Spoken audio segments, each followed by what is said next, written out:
الحمد لله رب العالمين، والصلاة والسلام على أشرف الأنبياء والمرسلين نبينا محمد وعلى آله وصحبه أجمعين.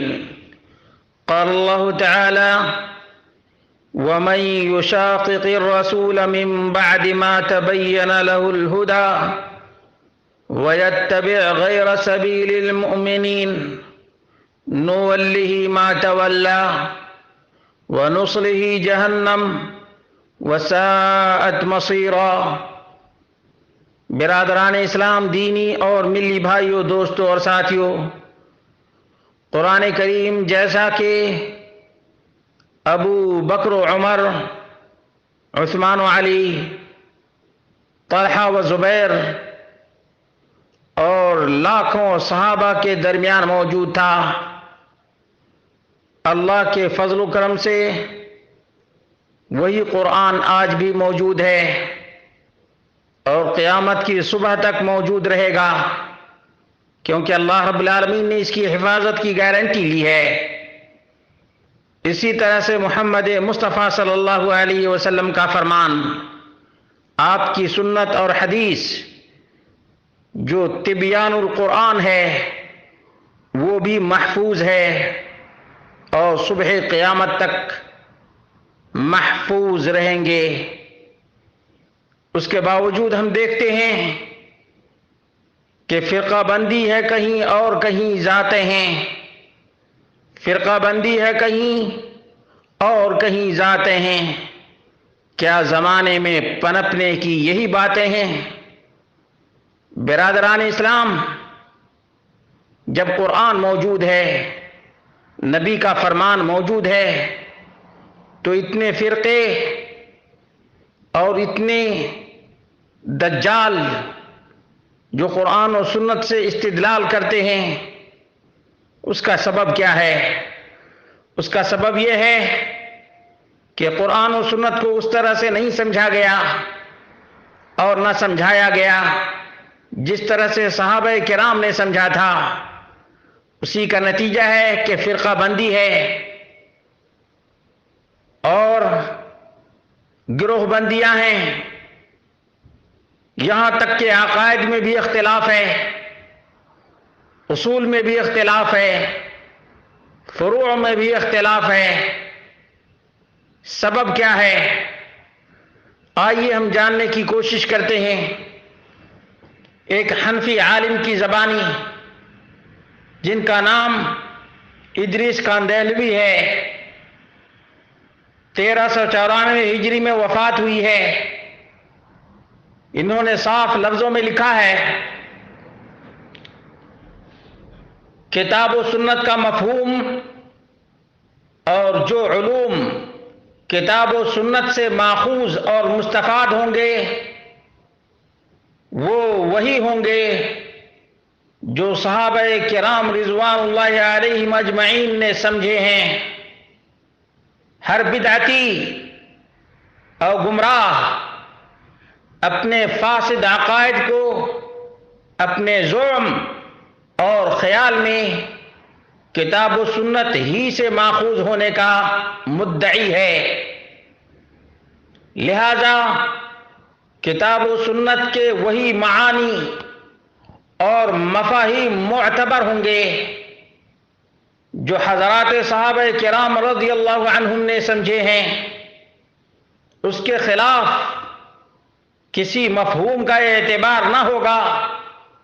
جو شخص صحابہ کرام کے خلاف کتاب و سنت کا کوئی مفہوم بیان کرے، بس یہی اس کے گمراہ اور بے عقل ہونے کی دلیل ہے. اگر صحابہ کرام رضی اللہ عنہم نہیں سمجھے تو یہ نیم عربی داں اور یہ نیم انگریزی خاں کہاں سے سمجھ گیا؟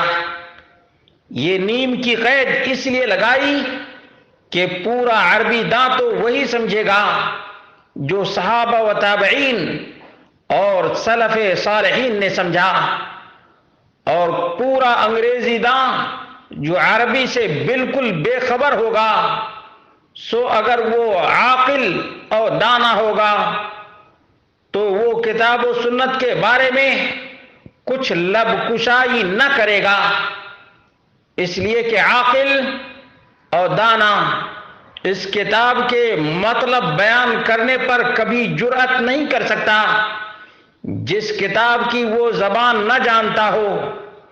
جس طرح ایک عربی زبان کا فاضل اور ادیب انگریزی قانون کی شرح کے بارے میں لب کشائی نہیں کر سکتا، اسی طرح ایک انگریزی داں قرآن و حدیث کی تفسیر پر لب کشائی نہیں کر سکتا، اور محض ترجمہ دیکھ کر اپنے کو قانون داں سمجھنا بھی نادان ہونے کی دلیل ہے۔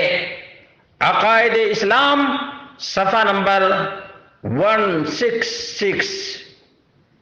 اسی طرح سے انہوں نے لکھا ہے، یہ فرقے دھوکہ دینے کے لیے اسلام کا اور اللہ کا اور اس کے رسول کا نام لیتے ہیں اور آیات اور احادیث کے وہ معنی بیان کرتے ہیں جو کہ صحابہ کرام اور تابعین اور امت کے علماء ربانیین کے سمجھے ہوئے کے بالکل برعکس ہیں، اور ظاہر ہے کہ دین وہ ہے جو صحابہ کرام نے سمجھا، اور ظاہر ہے کہ دین وہ ہے جو صحابہ کرام نے سمجھا، اور جو اس کے خلاف ہو اور جو اس کے خلاف ہے وہ کفر ہے اور گمراہی ہے۔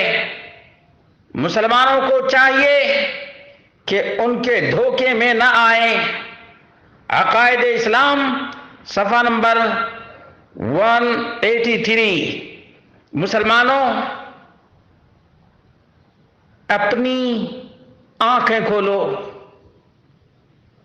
اور نوجوانوں اپنے ارد گرد پر نظر ڈالو، اور خاص طور سے یوٹیوبر لوگوں کو دیکھو کہ جس کو عربی کے عین سے واقفیت نہیں وہ تفسیر بیان کرتا ہے، جس کو حدیث کی ہا سے واقفیت نہیں وہ حدیث کی منمانی تشریح اور توضیح کرتا ہے۔ یہ گمراہی نہیں اور ضلالت نہیں تو اور کیا ہے؟ گمراہی کا سب سے بڑا سبب یہی ہے کہ فہم سلف سے ہٹ کر اپنی خواہشات کے پیچھے پڑ کر قرآن و سنت کی تعویلات باطلہ کی جائے۔